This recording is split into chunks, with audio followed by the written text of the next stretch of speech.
And I thought I saw Wolf Folks. Well, how you doing, buddy? Any of the old faces here? Okay. A couple things. We have filed a lawsuit today. We're going to discuss that with you in just a minute. I'd hoped that would have been the main topic of this press conference, but over the weekend we learned that the Attorney General has announced he's considering the death penalty in this case. Clearly, he is not talking to the lawyers in his office. He's probably talking to his political consultants who thought that was a good soundbite for his governor's campaign.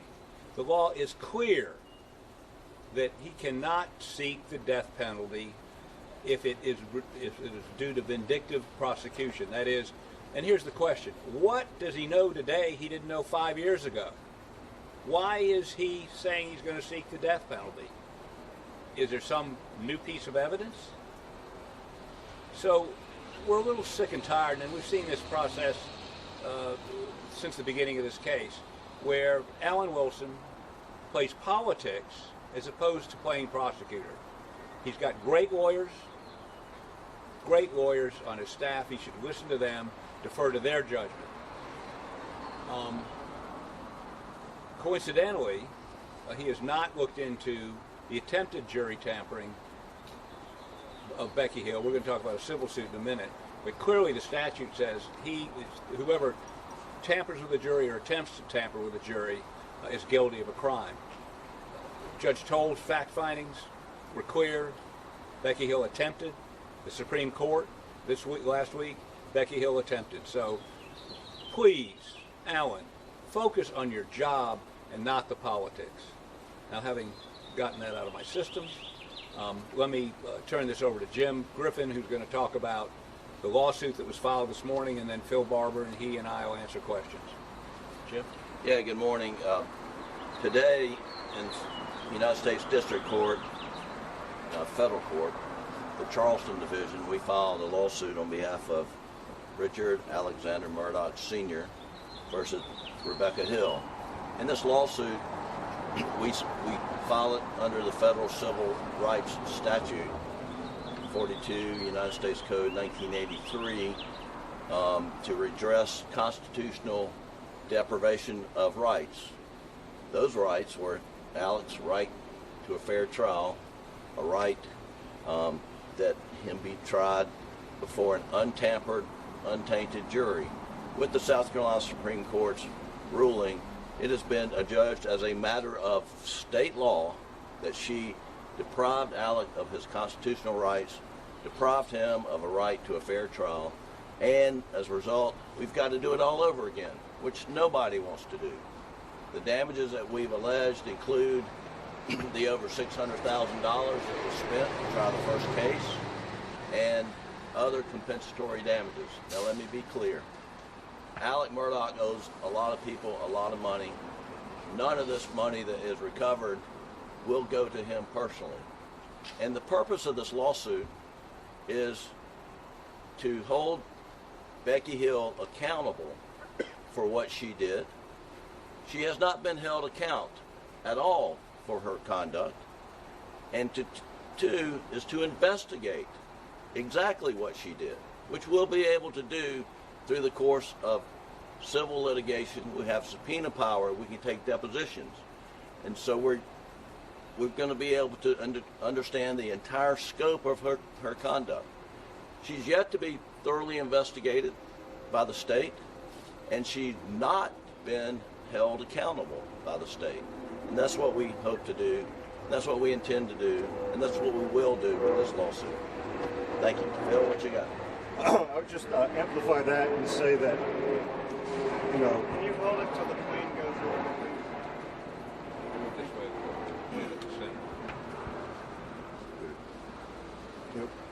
the jury process, the integrity of the jury process was violated by somebody sworn to uphold it. And that's why we're here today, and that cannot go unanswered, as Jim said. And that's what we're going to do with this lawsuit. Beyond that, we've alleged $600,000 in damages. That's a public number, by the way. There was a receivership. That money was allocated from a receivership for the defense. That was a waste because of what Becky Hill did, plus other damages alleged. And beyond that, we are going to find out exactly what happened. There will be depositions, there will be subpoenas, and she will be held to account for her actions. Any questions? None? Okay. No. Do you guys have any new evidence to present your case going forward? Well, we have. Where'd you go for? Right. Okay. We have received a number of pieces of information post-trial. Some of them came just to us. Some of that came just to us. Some of that went to SWED too, and we don't know what they did with it. Once the trial was over, we don't have the power to subpoena. We don't have the power to really investigate it all. All we did was, after the trial, was look into the jury misconduct, and we rode around Carleton County for a couple months through the swamp on the dirt roads to find these jurors and ask them questions. But once a judge is appointed, and I think we got an order on Friday that the Chief Justice has said, once the remitter is issued, which means it goes, right now the Supreme Court has the case, they got to remit it to a trial court, and he'll do that, we think, in the next couple of weeks. So at that point, then we will have subpoena power. Then we will have the ability to investigate. With a new murder trial, how hard do you think it is going to be to find impartial jurors? Well, let me say this to you. This has gotten extraordinary notoriety, unlike most other cases I've ever tried. But in its time, a case I prosecuted 40 years ago, Pee Wee Gaskins, Muck was there, Pee Wee Gaskins, we had to go through 400 jurors to get 14. It's important that we have, what we want is individual voir dire. That means we individually question the jurors, which is not usually allowed in anything but a death penalty case. So we think we can get them. Now, can we get it in Carleton County? That's debatable, but and I think the state has the same interest, should have the same interest we have in finding 12 or 14 with alternates, impartial, fair jurors. The state should want an unsullied, uninfluenced jury as much as we do. And have you talked to Alec recently? How does he feel about the overturn? Jim talked to him this morning. Yeah, we've talked to Alec a lot lately about many topics, including retrial and what that might look like. But to your specific question, frankly, when we reported back to him after our argument in the South Carolina Supreme Court, we told him it went as well as we could have hoped, and that we were very optimistic that we would get a favorable result. And he appreciated our assessment, but he was incredulous. His experience has been, since he has been on the back end of civil lawsuits and criminal indictments, that he's lost every significant legal ruling along the way, and that occurred almost daily during the trial. And when he got the order, when I spoke with him, he had already read the opinion of the Supreme Court, and he says, "I'm reading it, I see it, it says reverse, but I still have a hard time believing it. It's really just sinking in." But he was very grateful, very thankful, and he thanked all of us here that are on this side of the podium, and he got somewhat emotional. He was so, and I don't think he'll mind for me telling you this. He has always said, and he told me very early, that he deserves to be in jail, prison, for the financial crimes that he committed. But he says, being in jail for something you didn't do is a hard thing to swallow, even though I'm here doing time for what I did do. But then he said, what I was convicted of is so reprehensible, and something that is so heinous, and to be wrongfully convicted of that is almost unbearable, he says. And so he is very thankful that he's no longer a convicted murderer of his wife and son, and he's appreciative to the court for applying the rule of law, regardless of outcome.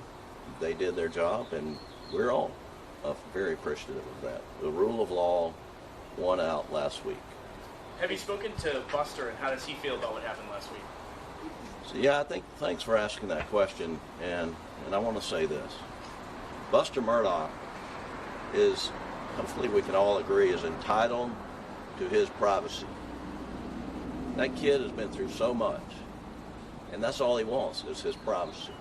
And so we're not going to answer questions about Buster, other than to say, and I'd say it with 100% confidence, that Buster supports his dad, Alec.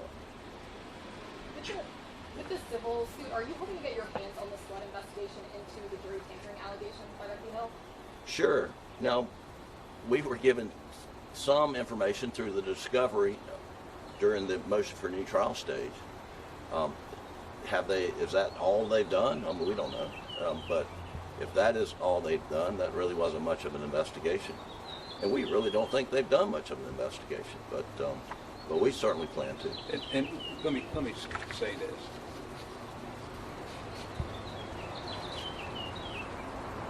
This also was a Freedom of Information Act served on SWED to get additional information. We've seen that too.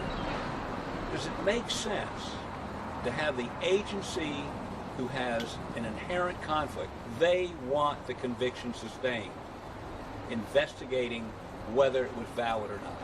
I mean, it just seems ridiculous. And again, I think the Attorney General's fault is not asking for some independent. He could have gotten a sheriff's department to it. Leon Lott folks or the sheriff up in Greenville have a very sophisticated sheriff's department. Charleston also. Use them. But SWED is invested in affirming the conviction. They don't want to find any fault. I mean, that's just human nature. So we think there's going to be plenty of things that weren't looked into, and we want to look into those. And the question is, and Jim and Phil and I have been talking about this, did she do it alone? Did she have somebody help her with this? And if you were sitting in the judge's chambers, like we were, when she brought in information on the jury you would call the egg lady, we call Myra Crosby,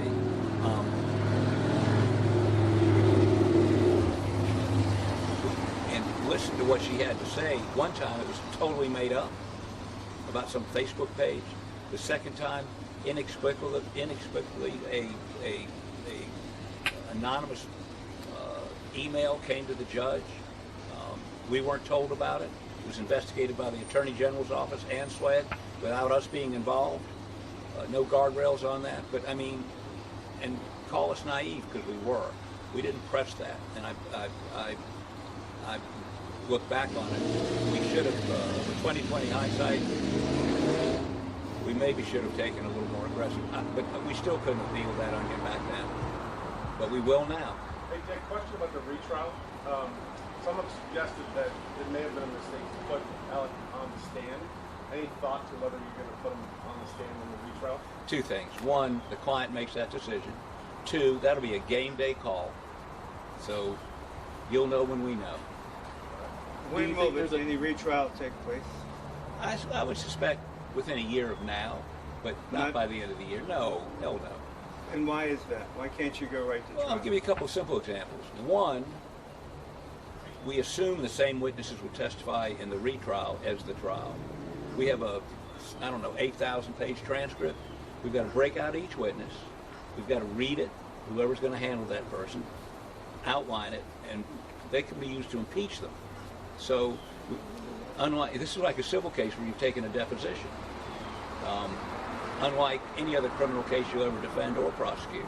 So that takes time. We've got to go back and see if they've given us all the discovery. There's some inference that we didn't get everything from the prosecution. We're going to go back and scrub that real hard. We've got to hire experts. They've got to look at all the information, new experts, and then give us an opinion. Do you have enough money to hire new experts? Jim, why don't you explain financially how this works? He's got a much better explanation for this than I do. Go ahead. I mean, there is no new money, no found money, and I've said previously, we got paid to do a job. You do criminal defense work. And one way you do, you charge by the job. Sometimes you come out ahead, and sometimes you come out behind. But right now we're in the hole. But we got paid to do a job, and we're going to see it all the way through. You're saying the job isn't finished yet. The job is not finished yet, and we're not walking away from it. So we're going to see it through. I mean, that's where we are. Is there any chance a retrial could happen in Richland County instead of Colleton? You know, one of the things that we're looking at is a motion to transfer venue to a different county. It would have to be, if that takes place and is transferred, it'd have to be in a county that has a very similar demographics as Colleton County. So that would probably exclude Richland County, Charleston County, which I know all of y'all want to go to Charleston. But it is Charleston is contiguous to Colleton, and one of the factors to be considered. I'm just saying. Charleston. And so, you know, it's not our pick, but that'll be looked at very closely for sure. Jen, can we talk about new evidence? I know last week you mentioned DNA evidence under Maggie's fingernails, essentially Right. connected to a male. Can you go into that a little bit more and how that will play a factor in this retrial? Well, we pointed out during the last trial that they did find unknown male DNA who was not related to any Murdaugh or any of Maggie's family under her fingernail. That was, you know, not really followed up on.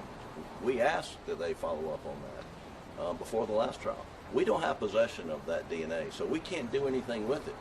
We can perhaps, with a new case, back to square one, go and seek an order from the court to compel them to send it off to CODIS. CODIS is the national DNA database.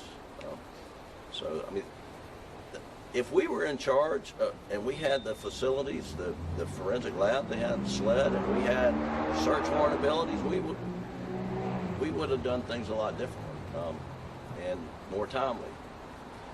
A lot of that opportunity is lost, and so that's unfortunate. More optimism with getting that sent to CODIS, do you believe, this go around? Well, it'll be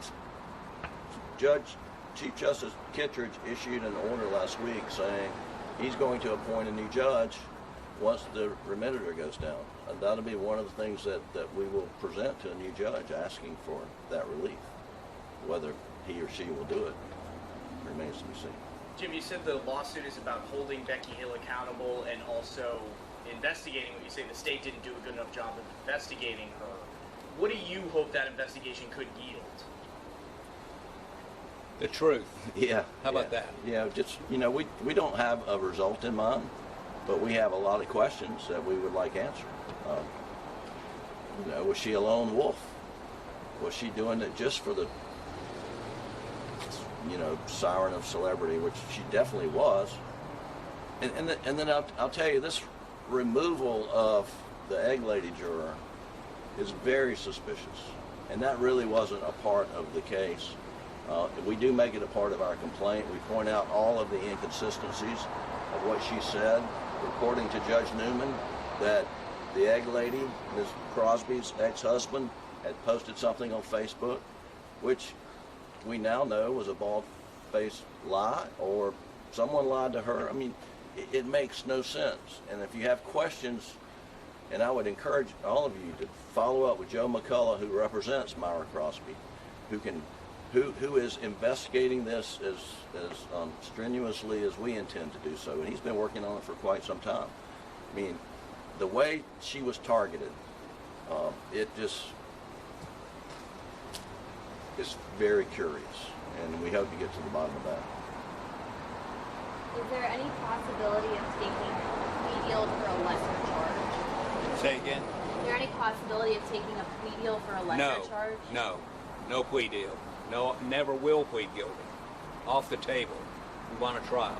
Yeah. Or they can dismiss it. Yeah, they can dismiss these charges.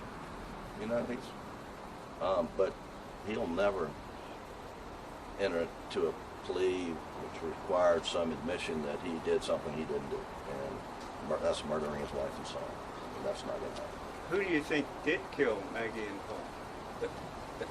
We wish we knew. We think we could have found out if we had the tools available. I mean, that opportunity was lost when they failed to follow the tire tracks in the grass leading away from the murders of Maggie and Paul. That opportunity was lost when they failed to maintain the integrity of the GPS data on Maggie's phone. Instead, it was at SLED downloading GPS coordinates at SLED that ultimately overwrote where her phone was and when it was on the night of the murders. And when they finally get into Maggie's phone and able to access the GPS data, you know where it said that phone had been last? Broad River Road, SLED Lab. I mean, that is outrageous that was allowed to happen. So, you know, John, we've gotten a lot of information. People are out there working on behalf of Alec for free, kind of like we are, and they've unearthed some really interesting stuff. And they've turned a significant amount over that to SLED. We'll be curious to see if SLED has done anything with it or will do anything with it. If any of that investigation now goes back to the house or to the property, or is that a done deal? There's nothing that I'm aware of that's of evidentiary value on the property. Let me just jump in and say that the actual scene has been destroyed, right? It's been torn down, the property's been sold, the kennels, all of that are gone, so that's no longer in existence. But our experts, in preparing for the first trial, did all kinds of forensic tests on the crime scene. A number of, we put in evidence that if somebody could be in the house and shots fired down at the dog kennel, never hear them. I mean, we proved that without any contradiction whatsoever. So the story that he was up at the house and they go, oh, he had to have heard the shotgun and an AR. Not. We had an expert run tests. Can't do that anymore. So the uncontradicted evidence is going to be, if he was in the house, he wouldn't have heard the shots. So, I mean, it's those kinds of things. And we've got measurements, I mean, very, very, very specific measurements on where everything was, which, by the way, SLED did not do. The night of the murders, as they processed, it may not be SLED, maybe local law enforcement, they didn't dust for fingerprints in the feed, not dust, they don't do that anymore, but they did not process the feed room for fingerprints. They didn't look for DNA. Is there a hair? Let's pick it up and get it tested. There was a bloody footprint right next to Paul's body. It was a Carlton County Sheriff's deputy's foot. I mean, I'm not a big CSI fan, but this looked to me like they violated every basic rule. We had a witness testify to that. So they got a lot of explaining to do.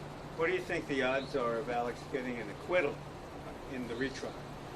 You, John Monk, are playing those internet betting sites too much. I have no idea what his chances are. I'm not playing them at all. Well, you ought to try. What do you think the odds are? We have no idea. I mean, we don't predict football, basketball, or trials. Just following up on what Dick said about the failures.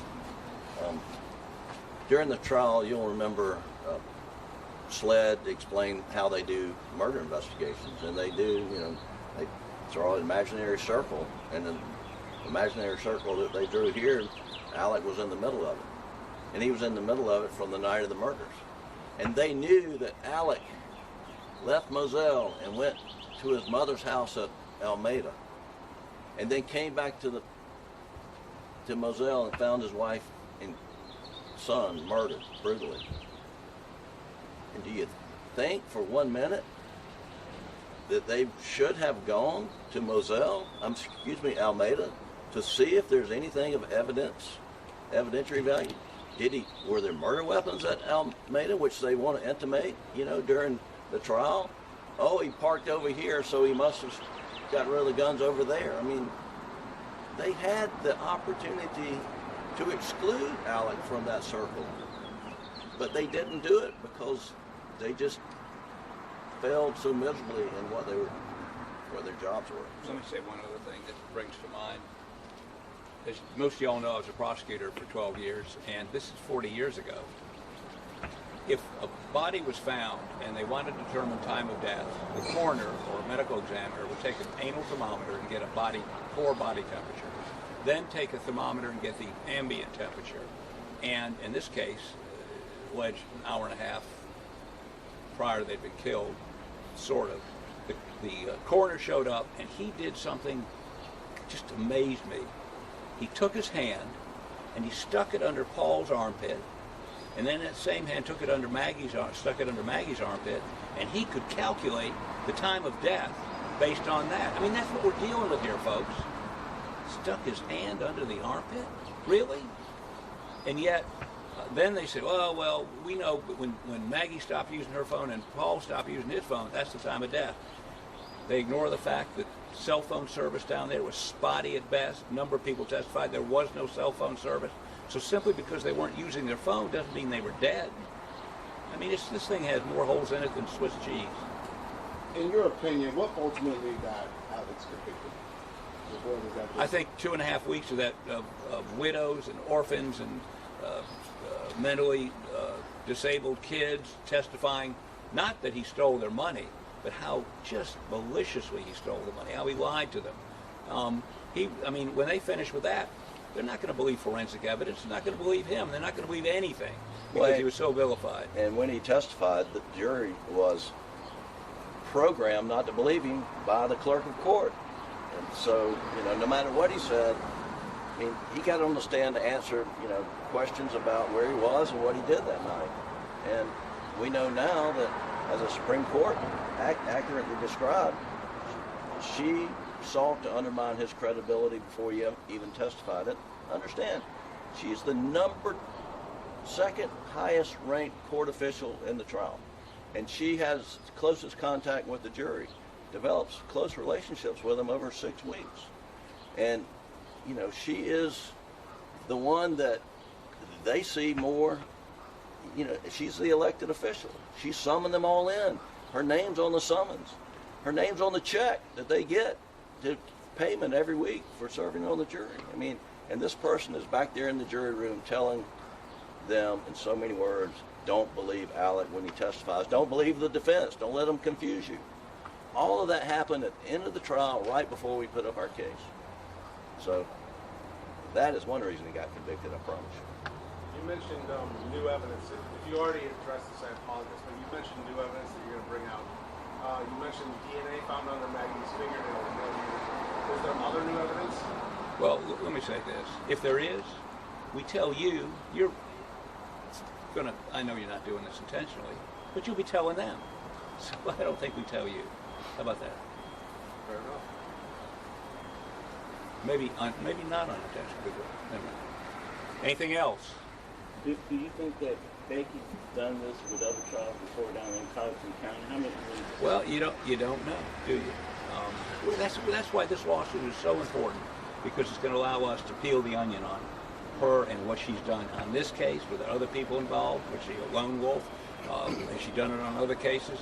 But certainly, it was a despicable act, and the Supreme Court found it to be such. Anything else? Thank you very much for coming today.